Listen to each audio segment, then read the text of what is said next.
Good morning, everyone. This is Miss T. It's been a minute, I think. I hope everyone had a great weekend and is having a great week. As always, I hope that you're spending time with the Lord and He's answering your prayers. He's showing you that He is true and diligent to what He says. If you obey me, then your life will be easier here on earth. He'll protect you, He'll pour out blessings to you, He'll forgive you of your sins, He'll just make life that we have here, the world that we're living in now, is just everywhere you turn is turmoil. I don't think Trump has been out of the news since he started. I the war is still, other wars are still going on. We just not hearing about them because they're focused on the main war that they're dealing with now. But I suggest that you turn away from all of that, constant being updated on this, and we're in war and they're going to drop a bomb and this and that and that. It's just feeding into you negativity and causing you stress. May make some people depressed, because some people really don't really know if they believe in God, or however you may think, but they know that the world has to end sometime. And the reason why I said that is because even if there was no notion, no preconception, no history to tell us, we know that this earth can't stand much more. The overpopulation, the garbage, the water being contaminated. It's just not going to be able to withstand all the things that are being done to it much longer. Man always, when man has a hand in it, it always has some form of destruction.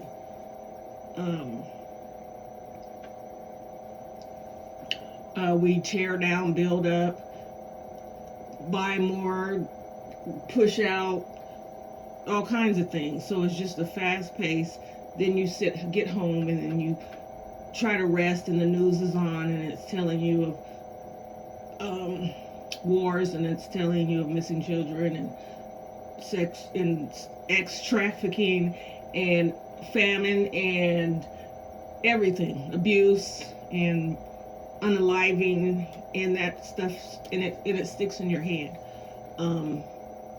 subconsciously, and you wonder why you're always. Do you find yourself? I find people nowadays are always. I don't feel good. No matter what, I don't feel good. Maybe that's some of the negativity and that you harbor inside, and some of the things that you're holding on to. Like, if you're still not speaking to someone and y'all got into it 5 years ago, make amends. Do you even remember what you guys were fighting for? Do you remember what the topic was? Especially family members. Uh, there's no reason that the people you grew up with are enemies now.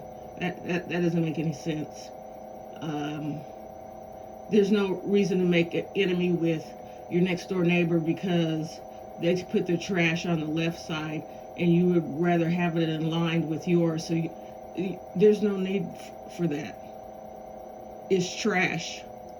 They're going to come and pick it up, dump it, put it back, and then the rest of the week it's going to be in your backyard.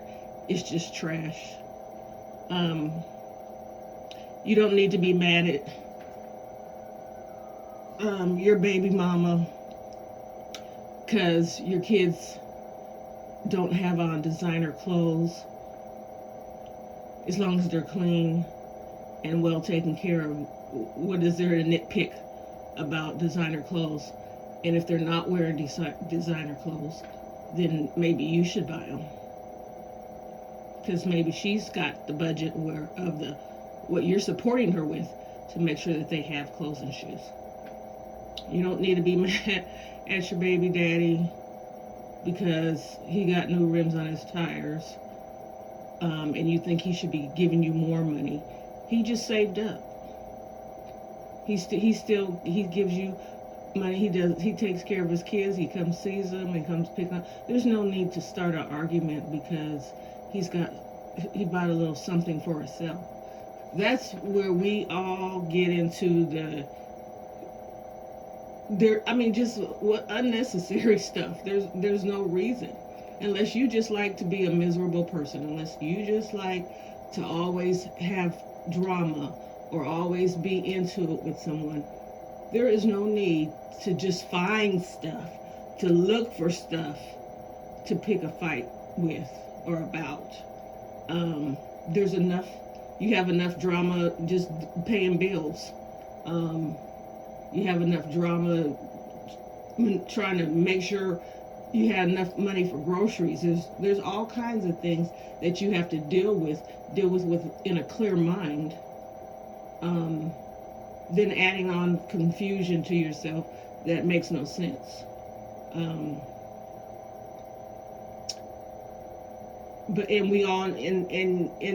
it's just the way of the world. It's all foretold how chaotic and evil and misunderstood and misdirected and all kinds of things that will be going on throughout the world, especially during the last days.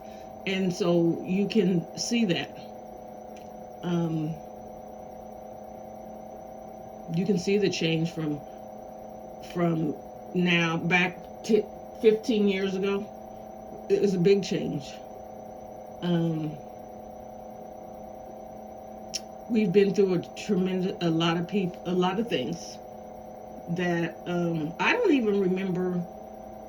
I don't remember when these things came about, changes, and then now it's just normal. How we probably were so excited about cell phones when they first came out, not knowing how they worked or whatever, and now it's like a part of your hand, like it grows out of your hand, and we know except for me. I do not want to try to maneuver any electronic anything, because it boggles my brain. And then they'll change it as soon as you learn it. So I just wait. And I've waited it out. They want me to get a new phone, and they want to give it to me for free. And that's how we get free, it's for free. And then lock you into that contract, and then you wish, free wasn't so great then. It didn't turn out to be a great deal, because then, nothing in life is free. They'll get you one way or another. They'll put free and then reel you in with, by the time you get through talking and getting your free, you owe them more money than what the item you're getting free is worth. So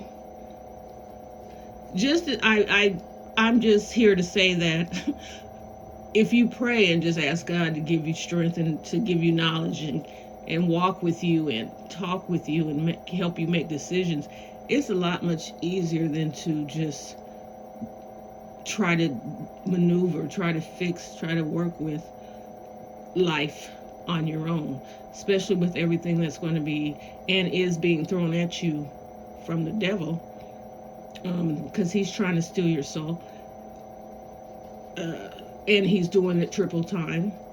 You wonder why people from your past are coming back around. Things maybe you might have did a little dirt with them back in the, but they just want to, see how you're doing, and then you get to reminiscing about old things, and now new things are coming up. He'll try anything to lock you in. He's not your partner. He's not your friend.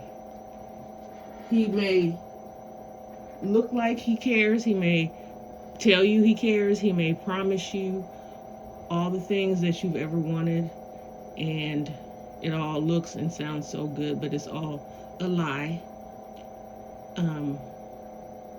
He's just here to steal your soul from Jesus, from God.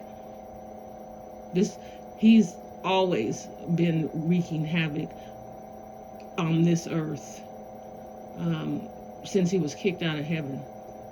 And the only protection that we have is to put on the full armor of God.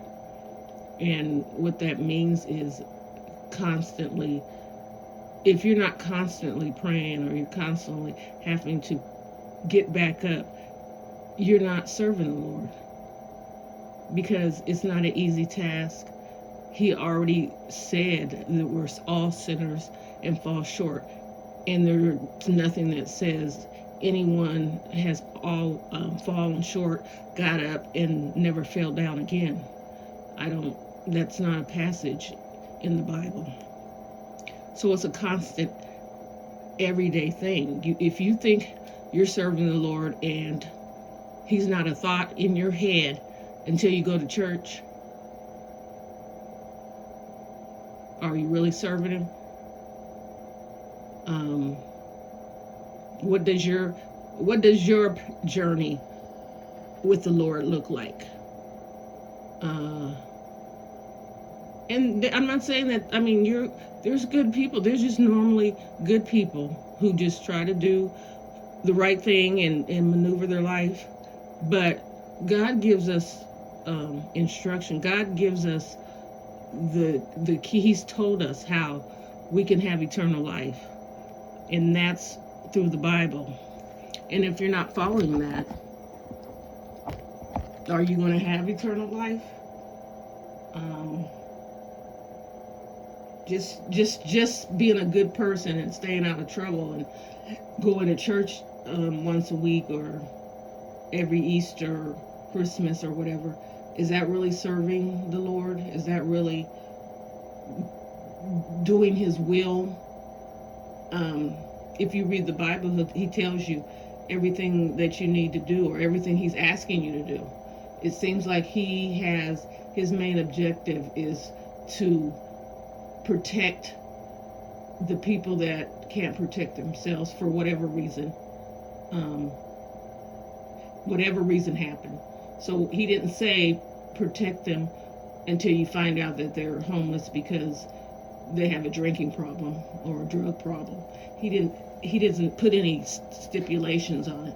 He just says, because we like to say, well, he ain't going to do nothing but drink it up, or he's not. That's not what's in the Bible. It says to help your brother and your sister. And if you don't think that those people are sitting on the street or on the sidewalk are not your brother and sister, just look at it as, those situations that you got yourself into and you didn't know how you were going to get out of it, and rent was due and you didn't know, or your mortgage is behind, and that could have been you on that sidewalk hoping that someone cared. So just be mindful. Even if you don't feel like they don't need help because you did it and you made it on your own, don't add torture to their life. Don't go by and say, bum, get a job, or whatever. Why? What would be the purpose of that? We like to put other people down to lift ourselves up. If you ever find That's really what a bully is. Or an insecure person will try to make you feel bad about yourself because that's how they feel. And they're really mad if they can't make you, feel bad, or if they can't turn the tables and everybody's looking at you, and they get mad about that. But if you're serving the Lord and you have a purpose in your life, you don't even see all that chaos around. You don't even see that. It rolls off your back. You can hear people are not.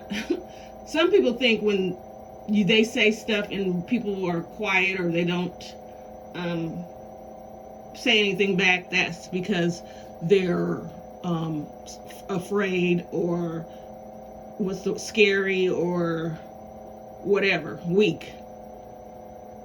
No, those are the strongest people, because they don't have time. There's no purpose. They've trained themselves that they're not even going to participate, because that's what a person wants. They want to throw jabs at you or be subtle about what they're saying, so that you can say something back, so they can really dig into you, because they really didn't like you from the beginning.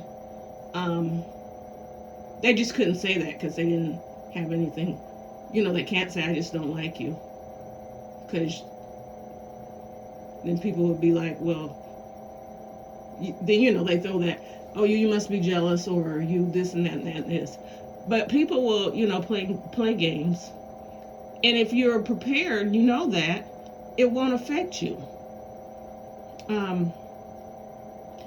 Nobody knows really unless you tell everybody. That's another thing. People need to stop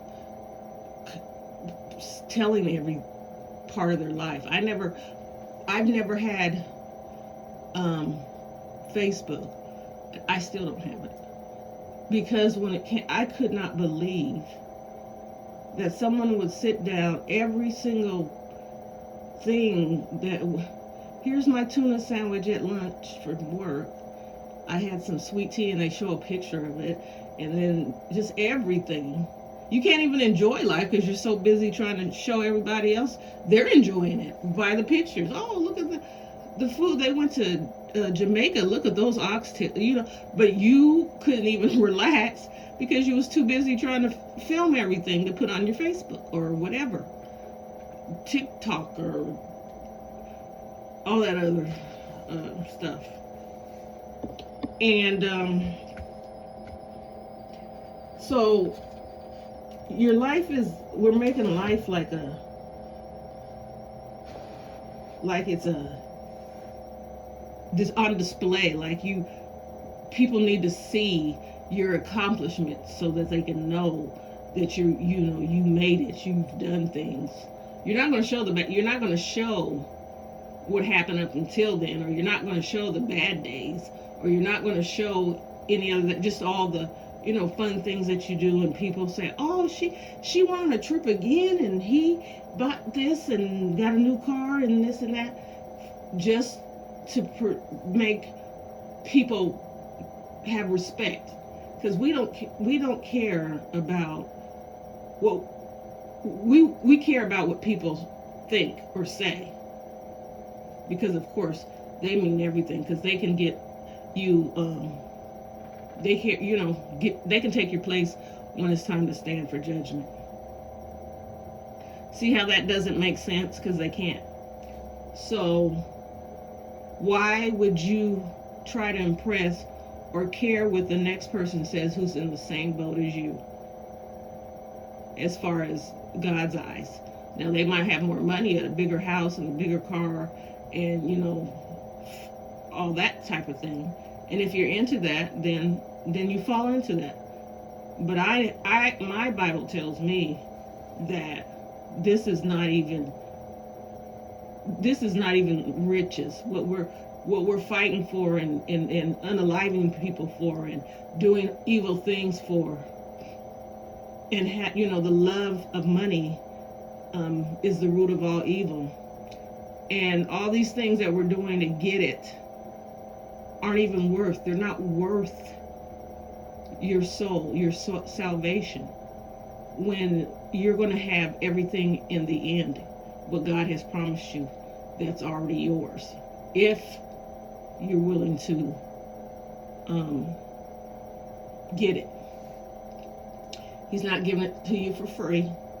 Told you nothing is for free, but what he did do is allow us to be able to overcome this sin by sending Jesus to die on the cross for all of our sins, because we couldn't get it right. We couldn't, try and say, well, it was just getting worse. There was a time on earth when there was no weapons. And then when the war started, they had to, or however they had to participate to get things done. And then you can read the story. I'm going to stop telling the story because I'm not a storyteller, and the Bible's not a book. So you can read the Bible and find out things that happened back in those days. And stop using the Bible as if it's in the Bible, that means you can do it. Because that's not true. The Bible is just the truth. It's just telling the truth, what happened. Just because Solomon had many wives does not mean that that's what God intended. Does everybody do what God intended? Of course not, else we wouldn't have sin. If everybody did what God intended or what he expected of us, Adam and Eve, we would all been together in the Garden of Eden. Generations and generations and generations. But no, we don't. Some of us don't listen.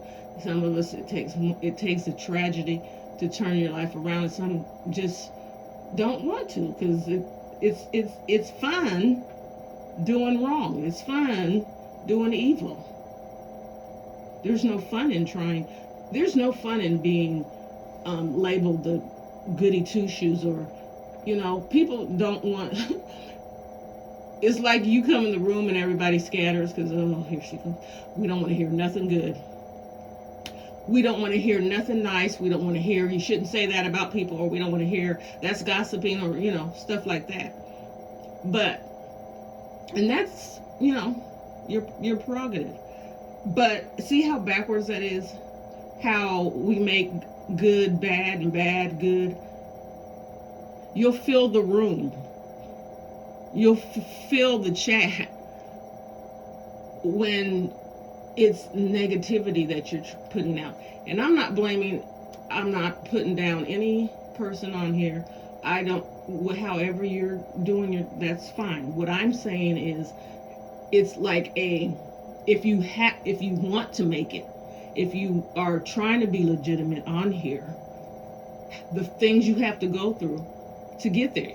You want to put out a certain message into certain topics and certain things, and if it doesn't align with what people want to see and hear, which is usually mess, because it's fun to see people go back and forth with each other on an app, and they don't even know each other because they've never met in their whole entire life, but they want to pull up into somebody else's city that might be far away, that you have to buy a plane ticket, that you could use that money on something else, and just to show up in somebody's city and ride around or stand around the spots where what do they call what makes the city, the known spots,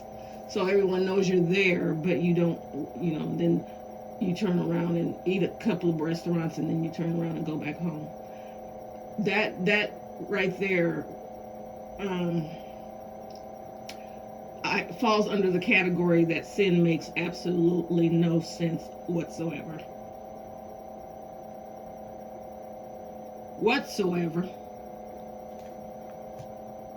It doesn't have to, because in the mind of those who are just blatantly have disregarded God, know Him, and just have chose to go against Him and turn their back, they don't care what they have to do, or what they have to say, or to cause havoc and evil, and they don't care. It doesn't make any sense, and they don't care if you tell them it doesn't make any sense. Because people say, I felt some kind of way. It made me feel some kind of way, even if the person didn't even put it in a way. Some people just want to have an issue, or just want to be in some type of drama. So they can turn around whatever you said. You said have a good day, and then they turn around and you said this is your last day. That's not what you heard. I said oh my goodness. It's not funny. I'm just making light of some of the stuff because it sounds so ridiculous that you just wonder what, as the world goes on, does the mind disintegrate? Does it change and make, the more that you've been around all this evil, and does it get into your brain and it's trapped in there, and now you don't even have good sense? Or you try to explain why doing bad is good, and explain away all the good people as they're fake, they're not real, they can't be real, because nobody really acts like that. Nobody really cares about people and what's going on in their life. Nobody really takes the time to help the homeless, or go and do something for somebody, or nobody does that. They can't fathom in this world, in this day, that people do that. And I can understand that. Really can. Because you should be leery of people, and that's just how sin has us. We have to be on our always on a swivel, because you never know. You can't put your trust in people. You can't tell your best friend anymore. You just don't know. And it's sad. And you wish that you could be free enough to say things or do things, but it might turn around and get you in the end. So I'm just saying, when you're daily with the Lord, and you're studying, and He just makes all that. He gives you.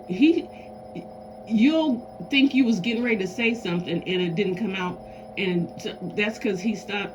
Because you didn't need to say it. It wasn't, in your mind, it wasn't something harmful, but you don't know, someone was going to use it against you later on. So He just makes it so much easier to maneuver this wicked world that's going to end. And if you don't serve the Lord, you don't honor Him, you don't obey His laws, and His commandments, and the things that He calls sinful ways. And it seems like we all know what those are, but we now make excuses to be able to do them. All the throughout the people used to get unalive for some of the things that are said not to do in the Bible, but now they're you can march and get free, and possibly get that overturned, and now everything is normal. That's normal now. It's the normal thing, and so you've gotten permission to commit sin. God didn't. He didn't send down a decree. He didn't edit or send anything down to change what He said. So you're letting man determine where you spend your eternity. And that could be any sin. I am a sinner too, and I fall short, and I will continue to say that, because I do not get on here and try to pretend like I am the only one who's in God's favor, who's going to heaven, because it's a daily thing. It's a day that you have to seek him every day, every minute, every second of the day. And that's what I try to do. But do I fall short? Do I fall? Period. Yep. And then I have to get up and start all over. It's a constant thing. We're full. He said we're sinners, so of course you can't get past that. That name is stuck with you. We're like filthy rags. God is loving, but he'll tell us up front, look, you ain't no good. But because I created you, I want to save you. I'm giving you an opportunity to change the best how you can, because you're not going to be perfect. You're never, ever going to be perfect. No one on this earth is. Jesus walked on the earth. He was perfect. He was the first and he was the last. There's going to be no more. He just says, trust in him. Faith gets you through. You just put all your trust and faith in him, as small as a mustard seed. He's going to work. He's going to work in your life, and he's going to keep you from, feeling doomed and gloomed and out of control and unloved and unwanted. And I went through a time in my life where I was alone, going through something, because like I always say, when you're the strong person, nobody checks on you, because you've always been the strong person. So nothing happens in your life that can bring you down or have you in kind of a depression or anything. So nobody, and even if you reach out, if you're saying out your mouth, you're crying out, there's just think, oh, she, it must be she can't find what shoes to wear, whatever. It's just, they dismiss you as your life is so perfect because you take care of business. But that's not true. Nobody on this earth is perfect. Nobody can tell you that their life is, that they've done great their whole entire life. And so sometimes God puts you in situations where he has to allow you to be alone, so he can talk to you without interruption, without other people trying to be influencing you, or the devil trying to work hard to influence you, because he might be powerful, but he still fears God. So when you're searching him, and you're studying and you're calling out his name, the devil don't want to be around to hear that. He flees. Just his name scares him, and he'll flee. So if you have to say every 3 seconds, God, Jesus, Holy Spirit, whatever, the devil don't want to hear that. He's like the wicked witch that you throw the water on. He don't want to hear that. That's his kryptonite. He fears God.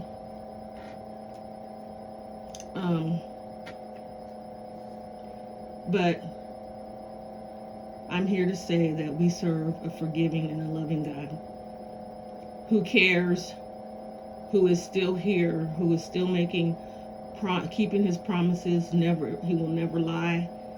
He will never turn his back. He will never disappoint. And if you want to have just a little bit of peace and understanding and joy while you're here, there is no other way but God. You tried everything else.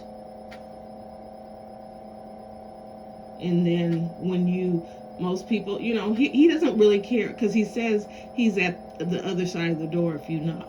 So he's waiting. So he's watching you try all these other things. But he's still standing there like, when you get tired of falling and not being able to get up, you can crawl to him. He doesn't care how you get there. You can be done something, and you can be sitting in jail. People laugh and make that, people find God in jail. Well, yeah, because he sat them down because he was trying to save their soul. And they have time to listen. They have time to read. And their intentions might not have been, good at the time, but, they don't have anything better to do. But once they get into the Word and he starts revealing things, they know it's the truth. And they can't put it down. They can't turn away from it. So yes, some people have to have certain things happen to them before they come to the Lord. However you get there. He never said you have to already be good. You have to already be doing something.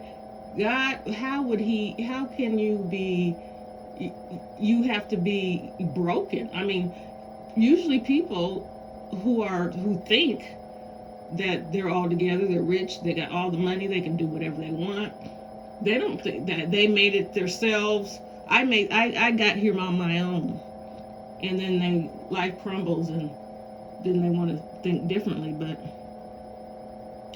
you can't get yourself together and then find God, because you can't get yourself together. So if you try that route, let me change my life and then I'll go to church, or not even church, because God is not a building. He's surrounded. We're surrounded. You're never going to make it, because you're not ever going to be good and great and perfect. Jesus spent his time on earth with the broken, the prostitutes, the drug addicts, the thieves, the liars. He spent his time walking amongst them. And so that's where we need spend our time, walking amongst them, trying to let them know you too can have a better life while you're here. God is the only way. He already told us how he made us and how the world's going to get worse and how it's going to end. So you have no excuse. You can't say you didn't know.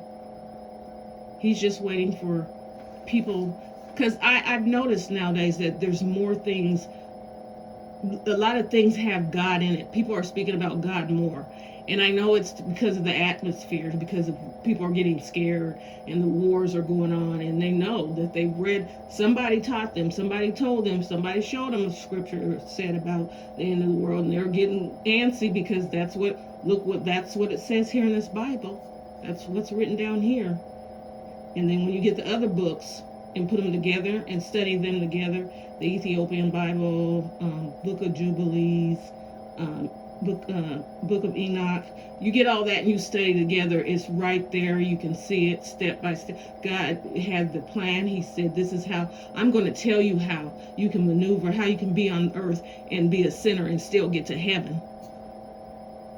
And so I hear people talk about God a lot, and all kinds of programs and billboards and t-shirts, and during this traumatic experience. Because if the sun came out to tomorrow and the whole earth started healing and we started feeling better, will we forget about God? Because it's like, oh, things are better and we're getting fresh food and money is abundant, and are we going to go back to turning our back on him because everything is great? That's just things for you to think about. I am not a holier than thou person. Never have been. I'm just a person who is a sinner, who falls down. But I decided this time when I get up, I'm not going to try and do it alone. I'm going to let God help me. And so it gives me joy, is also what he's asked of me, to tell other people so that they can feel the kind of joy that I feel serving God. The kind of confidence that I feel that people can't make me feel like I'm nothing, or can't make me,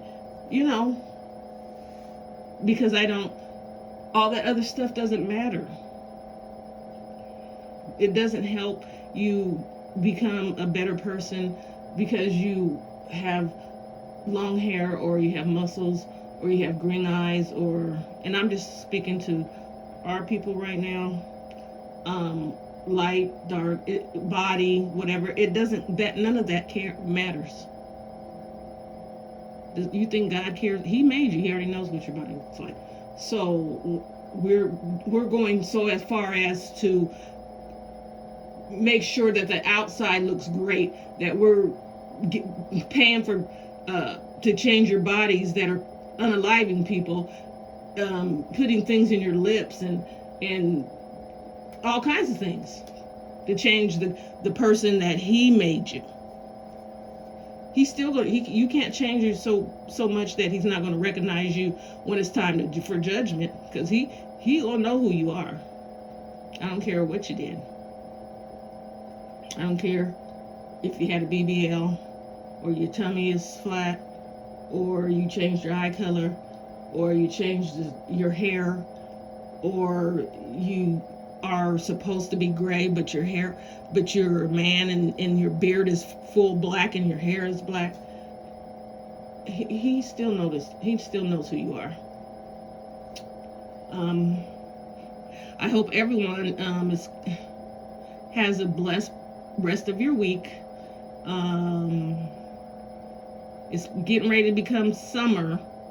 Well, it's hot in some places all the time, so we need to protect our children. This is a hot time. They were riding around and having fun and swimming, and we need to sit down and tell them some things to try to keep them safe.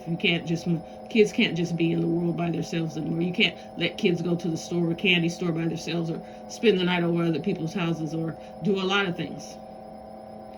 So, grandkids, kids, nieces, nephews, sit them down and let them know. Don't scare them. Not to the point where they want to spend their summer in the house, but just to, tell them they need to be careful and stay together in groups, and never walk alone ever. And explain to them why you may not let them go over and spend the nights. All that stuff is just so much that you have to think about and do. But when you put it in God's hands, it's really He's guiding you. He gives you the answers, and you don't have to be frustrated trying to figure out how to do it or how to make it. And that's all that I have for today. Be blessed, and until next time.